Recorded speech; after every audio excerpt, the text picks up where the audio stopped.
بحبك انت كمان تقولي ايه عن انا مبسوطه قوي ان انا اول مره في حياتي اتكرم عن سينما اصلا، فبالنسبه لي دي جايزه غاليه عليا قوي وبهديها لتامر.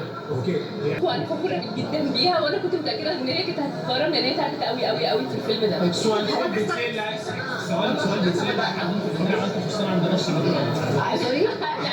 لا ده فستاني عادي، مش عاملاها عند حد. لا انا سام هجرس، انا سام هجرس. ده فستاني عادي. لا نازلين يعني اول مره تنزلوا فيلم مع بعض. كنت خايفه قوي نطلع حد فينا احلى من التاني. هي قالت لي ابعتي صوتي عشان اشوف احلى ولا لا. شوف نبعت صور لبعض عشان نشوف نعمل ايه لو هي مين احلى يعني. لا والله ما صور. لا ولا صورت كام صوره لا انا مستعجلين وكنت خايفه تتعصب فنزلنا بسرعه. انا ايه انت بتصوري؟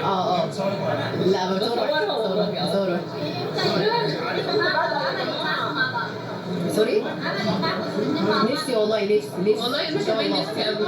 لا بس هو دلوقتي ليها فيلم بتعمله مع استاذه ليلى علوي. استاذه ليلى علوي مهمه في سهل حشيش بيومي فؤاد. فان شاء الله يعجبهم. نفسي قوي والله ان شاء الله قريب. ان شاء الله قريب ان شاء الله قريب.